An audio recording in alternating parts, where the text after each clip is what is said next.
Muy buenas tardes con todos. Mi nombre es Eric Verano y soy el docente del curso de Gestión Pública. El día de hoy vamos a tener la tercera sesión, que es sobre los organismos autónomos, descentralizados y las empresas del Estado.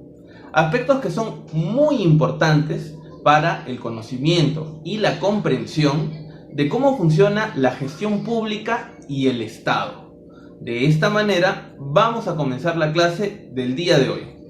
Bueno, lo primero que vamos a hacer es entrar al aula virtual, donde vamos a descargar el material de clase, que es la clase número 3, organismos autónomos y empresas del Estado.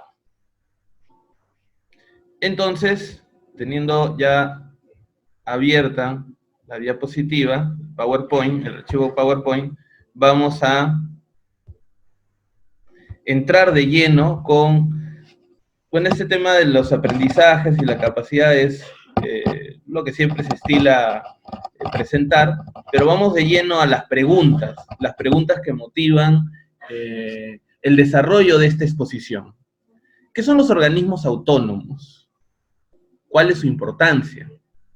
¿Qué son los organismos descentralizados? ¿Y para qué sirven? También habría que agregar en este grupo de preguntas qué son las empresas públicas, cuál es la historia que han tenido en el Perú. Bueno, empezando por los organismos autónomos, como lo dice su propia denominación, la Constitución política para la salvaguardia del Estado de Derecho y la mayor eficiencia en la ejecución de algunas labores ha constituido algunos organismos autónomos que no dependen de ninguno de los poderes del Estado. Esta última parte es la principal definición, el principal concepto de lo que es un organismo autónomo, el no depender de ninguno de los poderes del Estado. Vamos a ver más adelante que otras características definen lo que es un organismo autónomo. Entre ellas, tenemos que tiene una configuración inmediata por la Constitución Política del Perú.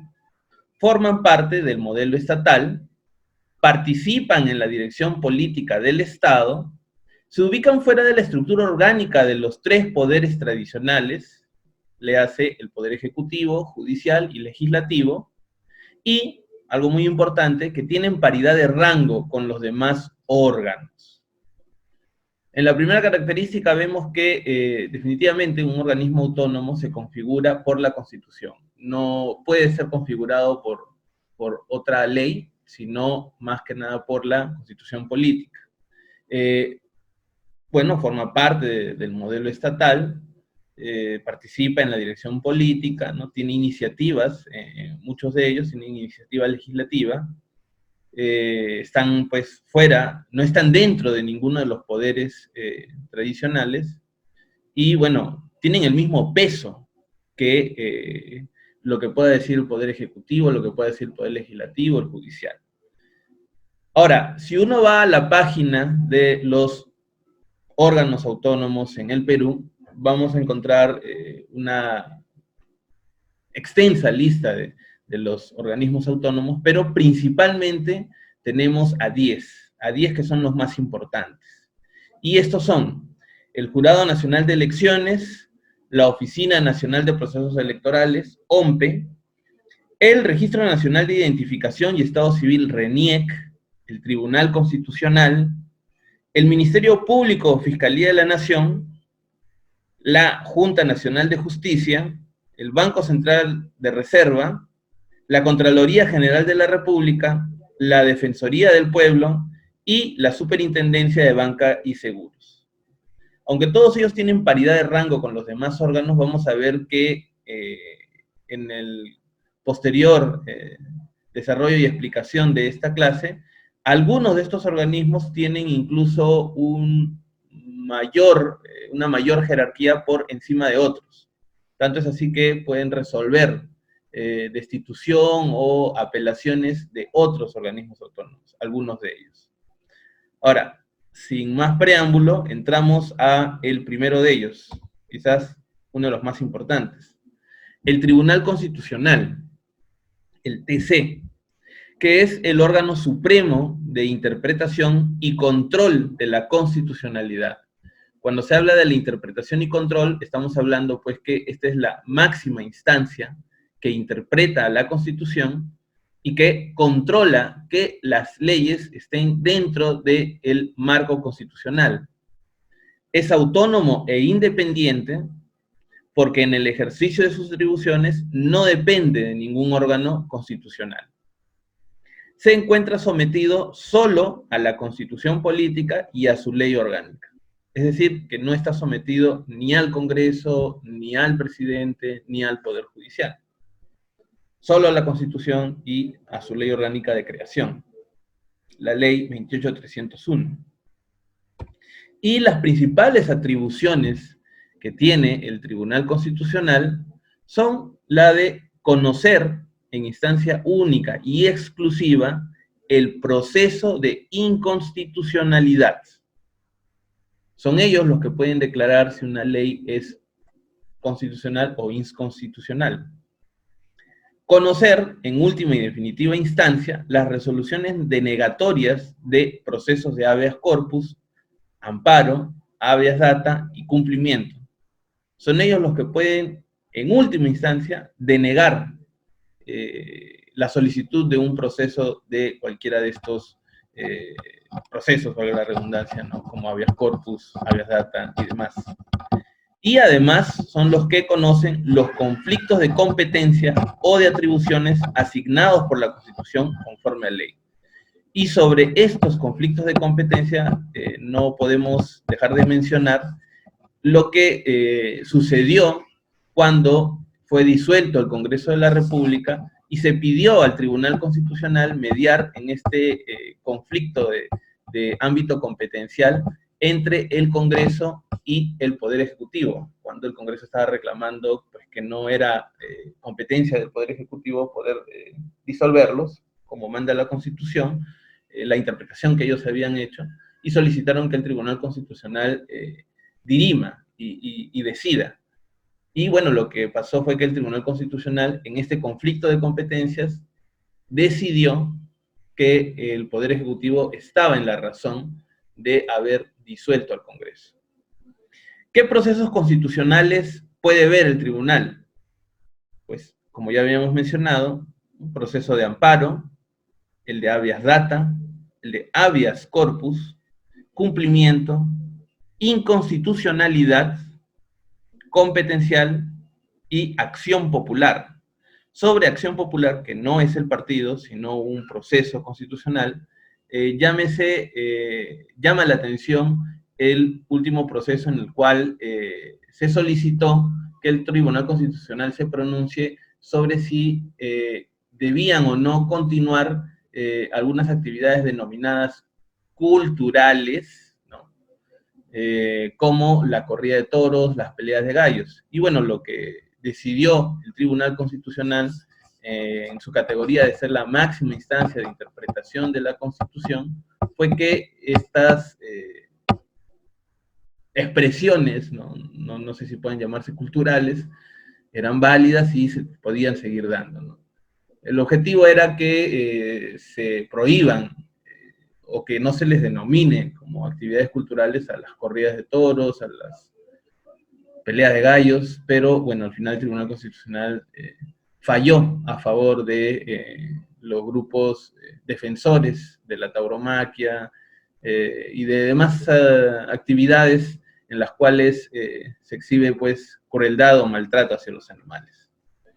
Bueno, pasando a otro de los organismos autónomos, tenemos al Jurado Nacional de Elecciones, que es el órgano encargado de administrar la justicia electoral, fiscalizar los procesos electorales, impartir educación electoral y mantener el registro de organizaciones políticas.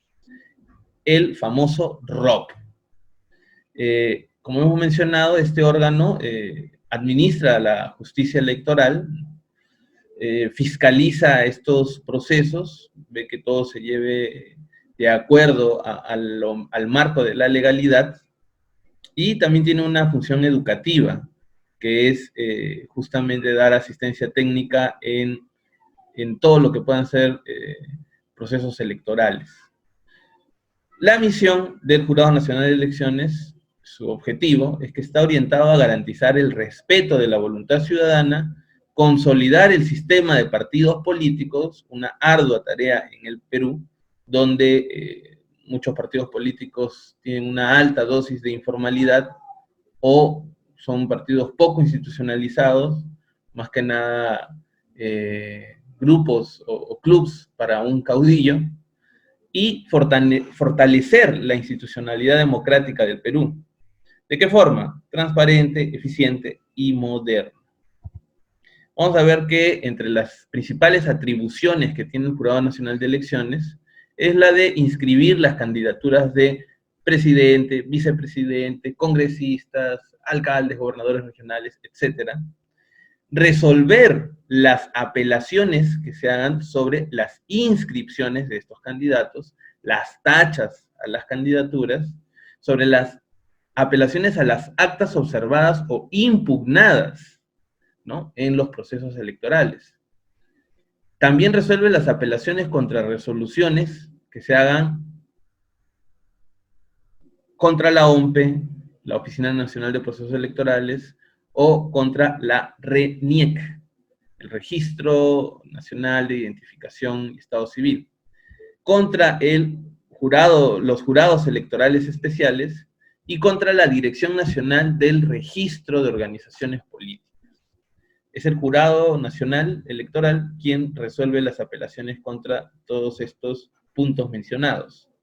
También tiene la atribución de declarar la nulidad de un proceso electoral, proclama de forma oficial los resultados electorales, con lo cual hace válido el resultado de una elección, se pronuncia en última instancia en procesos de vacancia y suspensión de autoridades, puede también convocar a referéndum y consultas populares, entre otras. Son estas, pues, las atribuciones del Jurado Nacional de Elecciones. Y ahora pasamos al Registro Nacional de Identificación y Estado Civil, RENIEC, que es un organismo técnico que cuenta con personería jurídica de derecho público interno y que está encargado de principalmente dos funciones: la identificación de todos los peruanos, lo que conlleva a otorgar un DNI. Recordemos que antes el DNI solamente lo tenían los adultos, ahora todo peruano tiene su documento nacional de identidad, ya sea que sea un recién nacido, un menor de edad, una persona mayor. Registra los hechos vitales, que son los nacimientos, matrimonios, defunciones, divorcios y otros que modifiquen el estado civil. Goza también de atribuciones en materia registral, técnica, administrativa, económica y financiera. La OMPE, la Oficina Nacional de Procesos Electorales, la que nos dice que nuestro voto cuenta. Bueno, es la autoridad máxima encargada de organizar y ejecutar los distintos procesos electorales. Y acá hay una diferencia, ¿no? El Jurado Nacional de Elecciones no organiza ni ejecuta los procesos electorales. Es una instancia de administración de justicia en materia electoral, pero no ejecuta. Quien lo ejecuta es la OMPE. También, al igual que el jurado, vela porque se obtenga la fiel y libre expresión de la voluntad popular en los procesos electorales, y acá hay una función operativa muy importante, que es verificar las firmas de adherentes de los partidos políticos que se encuentren en procesos de inscripción. Y esto es algo que va a ser de alguna forma modificado, porque antes, para que un partido político se pueda inscribir, presentaba una cantidad de firmas de adherentes, no militantes, no personas inscritas en el partido, sino adherentes, personas que de alguna forma simpatizan o apoyan que se inscriba a un partido. Ahora ya no, ahora lo que va a verificar la OMPE es que se firme, que que la gente firme, digamos, la militancia dentro de un partido, para que de esa forma se pueda inscribir un partido político. Además de dar también asistencia técnica electoral en los procesos de democracia interna. Los partidos políticos que van a elegir cualquier tipo de cargo dentro de sus organizaciones pueden solicitar la asistencia técnica a la OMPE para oficializar, ¿no? Para que apoyen o ayuden a que se lleven estos procesos de democracia interna. Recordemos también que, según lo planteado por la reforma electoral, van a tener que haber elecciones primarias en los partidos políticos para definir quiénes serán los candidatos. Con esto tenemos que la OMPE va a tener pues un trabajo importante en dar esa asistencia técnico-electoral. Pasamos entonces a uno de los poderes más fuertes, el poder fáctico que le dicen, ¿no? De la economía, el organismo autónomo del Banco Central de Reserva, que constitucionalmente tiene como finalidad preservar la estabilidad monetaria del país. Es su única finalidad. Se ha discutido en los últimos años que el BCR debería tener también otros fines, pero a raíz de la experiencia traumática del proceso de inflación que se vivió en los años 80 con Alan García y en los primeros años de los 90 con Fujimori, se hizo todo un cambio para que el Banco Central mantenga una autonomía del gobierno y no se repita pues el fenómeno llamado la maquinita, que era emitir de forma inorgánica y exagerada, ¿no?, monedas y billetes, y también que de esta forma el Banco Central solamente tenga como único fin preservar la estabilidad monetaria del país.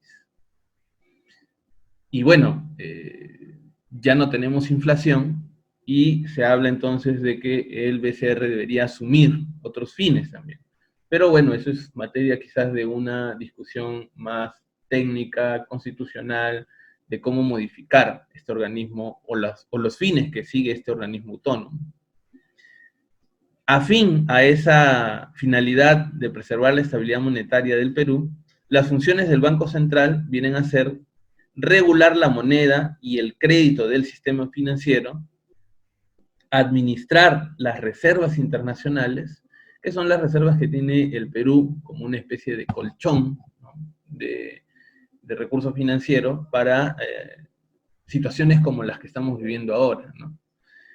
Emitir billetes y monedas, son ellos los que emiten, y es la única fuente oficial que puede emitir billetes y monedas en el Perú, y informar periódicamente sobre las finanzas nacionales. Y ahí están los reportes que todos los meses saca el Banco Central de Reserva. Una instancia que tiene presencia en todas las regiones del Perú y que lleva a cabo informes no solamente nacionales, sino regionales, y que constituye una de las principales fuentes de consulta para investigadores, docentes, estudiantes y demás en temas de finanzas nacionales. Ahora, ¿cómo se rige, cómo opera el Banco Central de Reserva para cumplir con esta finalidad? Bueno, ellos lo hacen a través de un esquema de metas explícitas de inflación, es decir, ellos fijan un porcentaje de inflación máximo que puede tener el Perú, y sobre eso ellos toman muchas decisiones a través de instrumentos de política monetaria.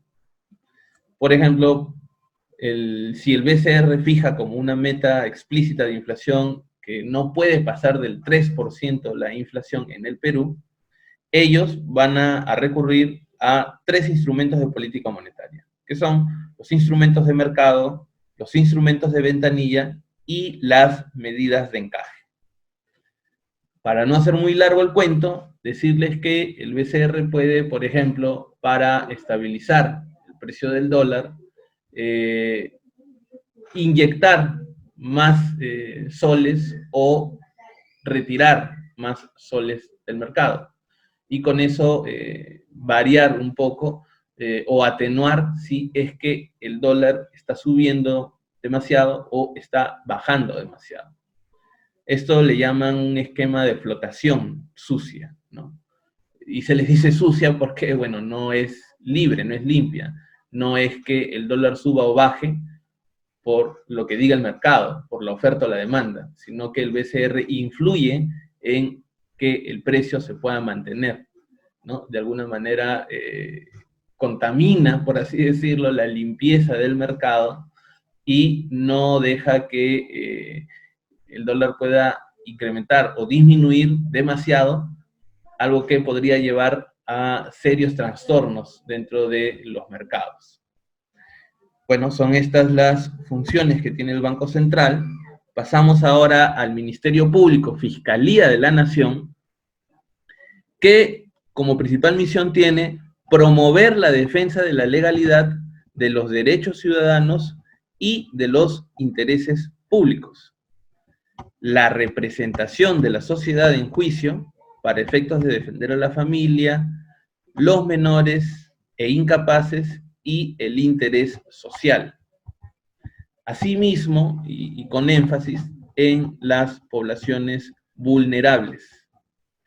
Vela por la moral pública, la persecución del delito y la reparación civil, es decir, para que se cumpla la reparación civil y se persiga eficazmente el delito. Y vela también por la prevención, ¿no? No solamente persigue, sino previene el delito dentro de las limitaciones que resultan de su ley. Y por la independencia también de los órganos judiciales y la recta administración de justicia. Y ahí tiene un fuerte rol fiscalizador para perseguir delitos que tengan relación con la administración de justicia. Entonces, el Ministerio Público nos representa, ¿no? Nos representa en los juicios que puedan haber contra empresas o personas, ¿no? Que estén causando un perjuicio a la sociedad. Ellos representan a la sociedad y al país. Y también tienen una organización jerárquica. El titular del Ministerio Público, la Fiscalía de la Nación, es la Fiscal de la Nación, y por debajo de ellos están los fiscales supremos, los fiscales superiores y los fiscales provinciales. Ahora vamos con la Defensoría del Pueblo, que es un organismo reciente, ¿no? Era uno de los más recientes hasta que, bueno, se dio el tema de la Junta Nacional de Justicia, y esta defensoría viene desde los años 90, aunque la tradición de tener defensorías del pueblo es una tradición bastante antigua, en Europa sobre todo, en Suecia donde surgió, que lleva algo ya más de 200 o 300 años. La Defensoría del Pueblo se encarga de defender y promover los derechos constitucionales y fundamentales de las personas y de la comunidad, con autonomía y énfasis en la población que se encuentre en condiciones de vulnerabilidad. Es decir, las poblaciones que se encuentren en condición de pobreza, pobreza extrema, poblaciones con discapacidad, etc. Supervisa entonces el cumplimiento de los deberes de la administración estatal y la prestación de los servicios públicos a la ciudadanía. Son estos, pues, los dos principales mandatos que tiene la Defensoría del Pueblo, que es defender y promover nuestros derechos y supervisar que se cumplan los deberes de la administración estatal. Algo que podríamos llamar muy relacionado a la labor que hace, por ejemplo, también la Contraloría General de la República. Solamente que, claro, la Contraloría tiene todo un procedimiento para hacer este control. El Defensor del Pueblo, además, presenta un informe al Congreso una vez al año y cada vez que éste lo solicite. Y también, eso es muy importante, tiene iniciativa legislativa, tiene iniciativa para en la formación de leyes. Pasamos entonces a la Contraloría General de la República. Este es un organismo constitucionalmente autónomo, que es la máxima autoridad de un sistema funcional, que es el Sistema Nacional de Control.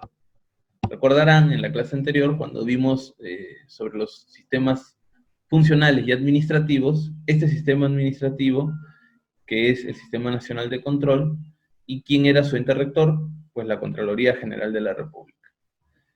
Ella también se encarga de supervisar, verificar y vigilar la correcta aplicación de las políticas públicas y el uso adecuado de los recursos y bienes del Estado.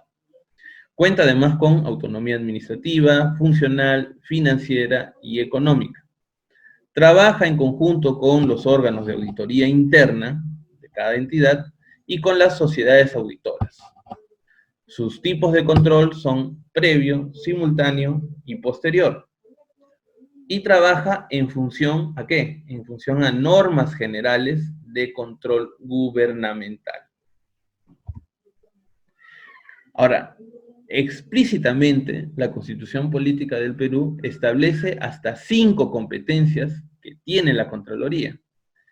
Y la primera de ellas es presentar anualmente el informe de auditoría practicado a la Cuenta General de la República, supervisar la legalidad de la ejecución del presupuesto del Estado, de las operaciones de deuda pública y de los actos de las instituciones que estén sujetas a control. Todo esto según el artículo 82. Realiza el control de los fondos destinados a satisfacer los requerimientos logísticos de las Fuerzas Armadas y de la Policía Nacional del Perú. Son ellos los que verifican, pues entonces, que los fondos que se han destinado se utilicen única y exclusivamente para los requerimientos logísticos de las Fuerzas Armadas y de la Policía, según su artículo 170.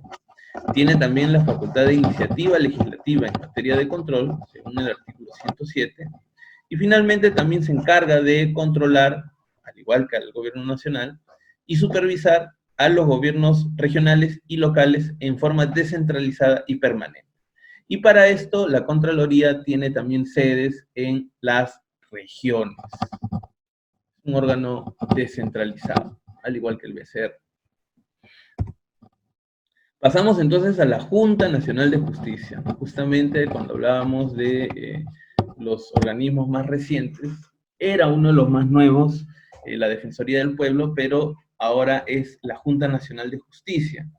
¿Por qué es esta la más nueva? Porque reemplaza, sí, a un organismo que ya sí tenía bastante tiempo, que era el Consejo Nacional de la Magistratura, y lo reemplazó pues por el descubrimiento, ¿no?, de los fuertes vistos de corrupción que se daba dentro de este consejo, por lo cual se decidió reemplazarlo por un nuevo organismo que es la Junta Nacional de Justicia, que fue creado por el Congreso, ¿no? Se crea mediante una ley este organismo constitucionalmente autónomo y ratificado por la población en un referéndum que, como recordarán, se llevó a cabo en el año 2018, ¿no?, cuando los peruanos fuimos a votar a favor de la creación de esta Junta Nacional de Justicia. Entonces, esto fue un poco la historia de cómo se creó y, bueno, decir también que entre sus principales funciones tiene la de nombrar, ratificar y destituir a todos los jueces y fiscales del Perú.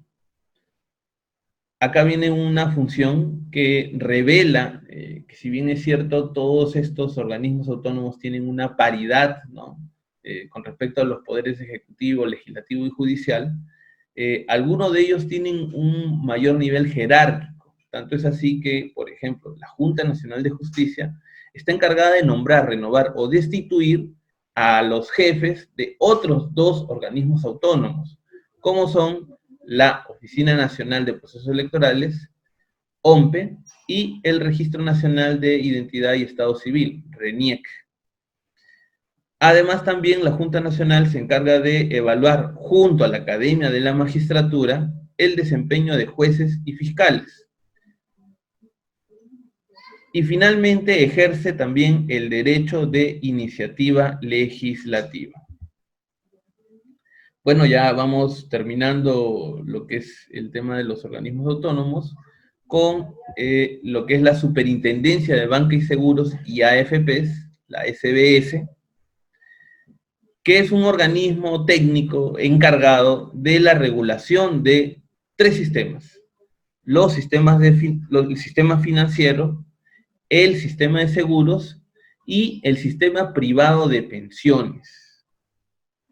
Otra función muy importante que tiene la superintendencia es prevenir y detectar el lavado de activos y financiamiento del terrorismo, lo cual lo hace a través de sus unidades de inteligencia financiera.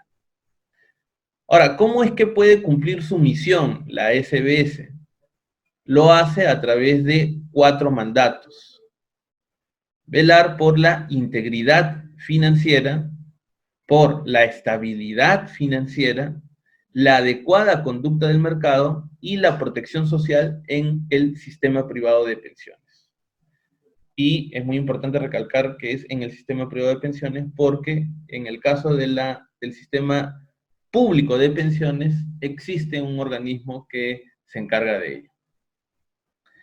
Un poco explicando cada uno de esos 4 mandatos, también diremos que la integridad financiera viene a ser el cumplimiento de la legalidad en el sistema financiero, la estabilidad, que no se generen pues, distorsiones o pánicos en los mercados financieros, y la adecuada conducta del mercado, ¿no? Que es justamente también que los mercados financieros tengan un comportamiento en el cual no exista un perjuicio o una distorsión fuerte para los diferentes actores.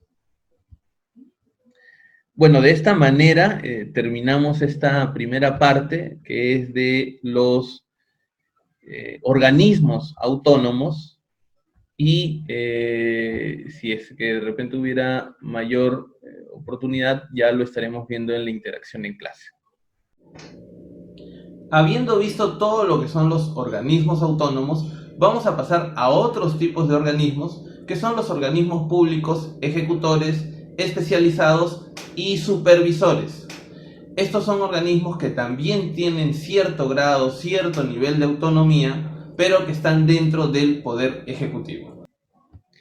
Bueno, ahora pasamos a lo que son los organismos públicos ejecutores, que son entidades públicas autónomas también del Poder Ejecutivo, con funciones específicas dentro de su ramo.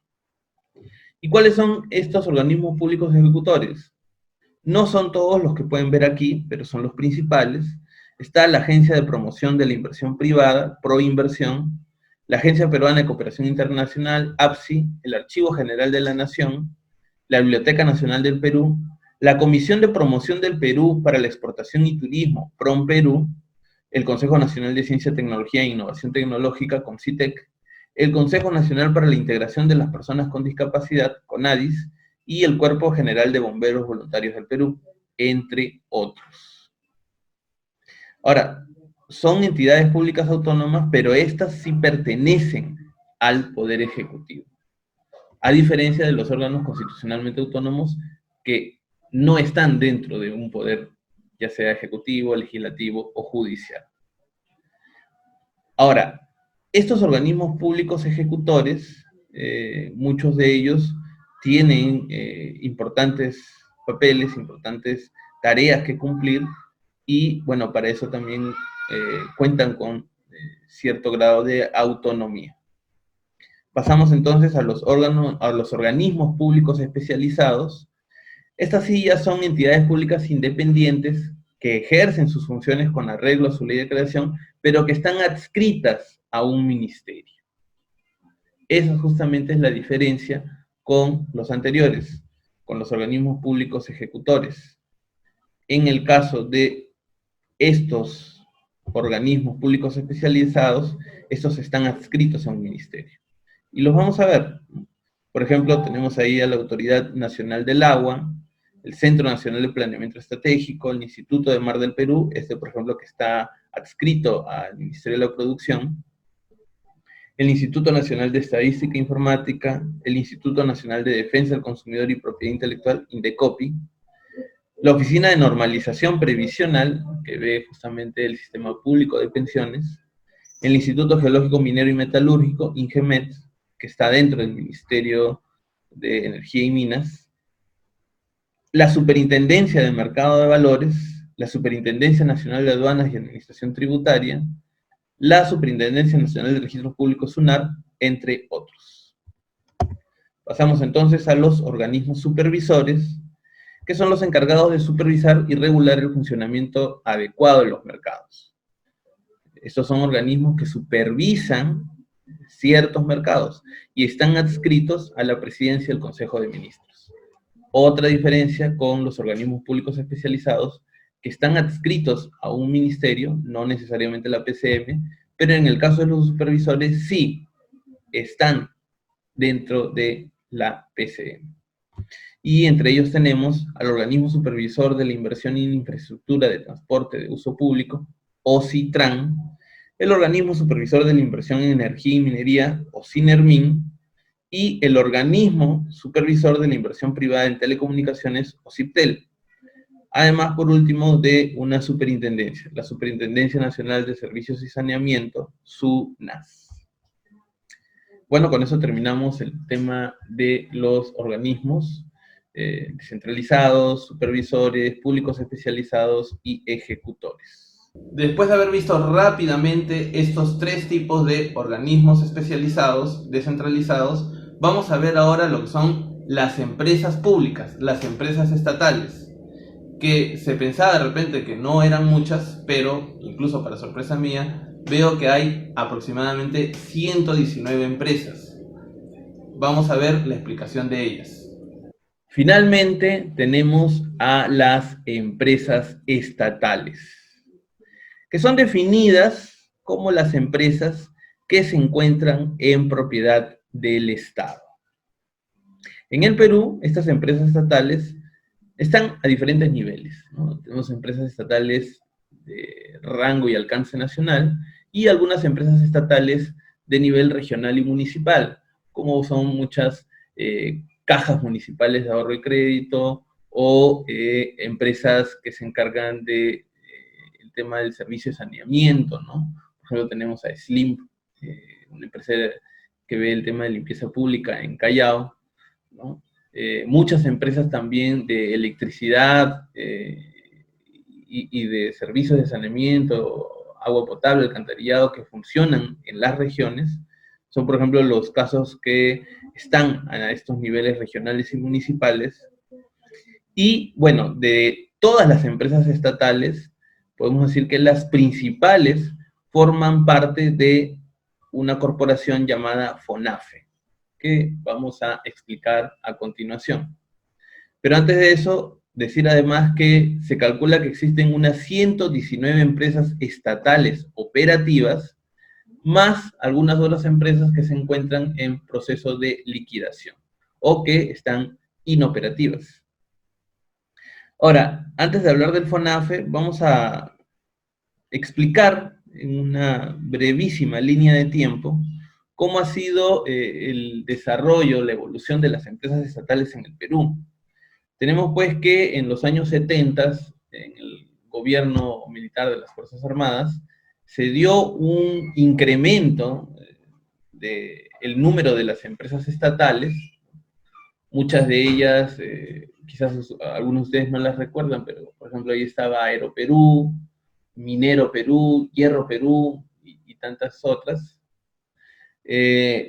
Pero lo que sucedió después de los años 70 es que hubo una crisis en los años 80, y no solamente una crisis económica que perjudicó a estas empresas estatales, sino fundamentalmente una crisis sistémica, una crisis de corrupción.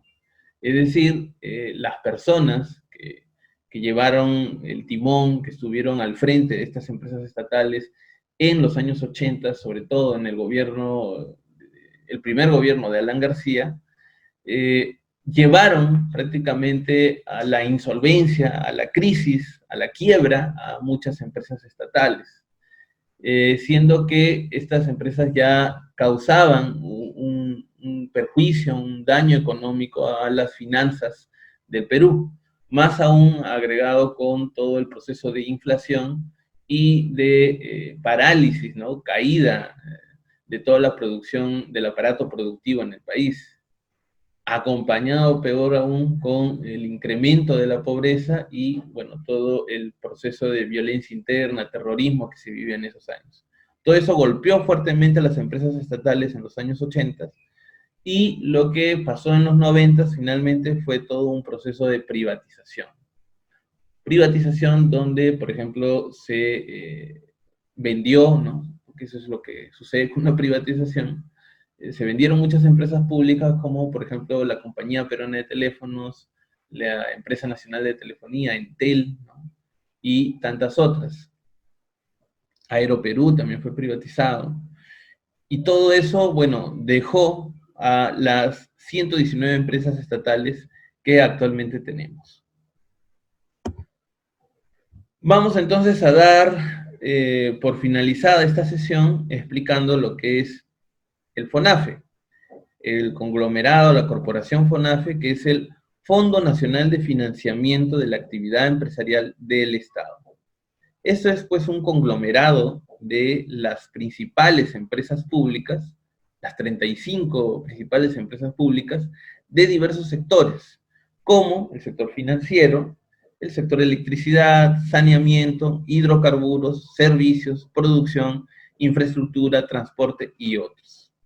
Hay que señalar, por otro lado, de que la principal empresa estatal en el país, que es Petroperú, no se encuentra dentro de esta corporación, al igual que otras como la EMSA, que es la empresa municipal de mercados, y bueno, la mayoría de las cajas municipales de ahorro y crédito, y empresas de saneamiento, que al igual que Petroperú, no forman parte del FONAFE. Pero por otro lado tenemos empresas estatales muy importantes, muy reconocidas, que sí forman parte de este conglomerado, como es el caso de Sedapal, el caso también de Perú Petro, que no debe confundirse con Petroperú, son diferentes. El caso de Serpost, ¿no? Que ve todo el tema de mensajería. Corpac, Banco de la Nación, Cofide, Electroperú, Editora Perú, que es la empresa que publica todos los días el diario El Peruano, CIMA, ¿no? Que es con respecto al tema industrial de la Marina, el Fondo Mi Vivienda, por ejemplo, eSalud y SBICSAC, que es una empresa que se dedica a la vigilancia, ¿no? Vamos a ver que muchos de los agentes de seguridad en las entidades públicas pertenecen a esta empresa estatal, SBICSAC. Bueno, de esta manera estamos terminando la sesión del día de hoy, habiendo visto lo que son los órganos autónomos, los órganos descentralizados y por último las empresas estatales. Eso sería todo de mi parte, nos vemos en una próxima sesión. Y así hemos terminado la clase de hoy. Si es que te gustó el contenido de esta clase, te pido de que te suscribas al canal y así podrás ver, así como este video, otros videos más donde se está exponiendo diferentes tópicos de la gestión pública. De mi parte, eso sería todo. Hasta la próxima clase.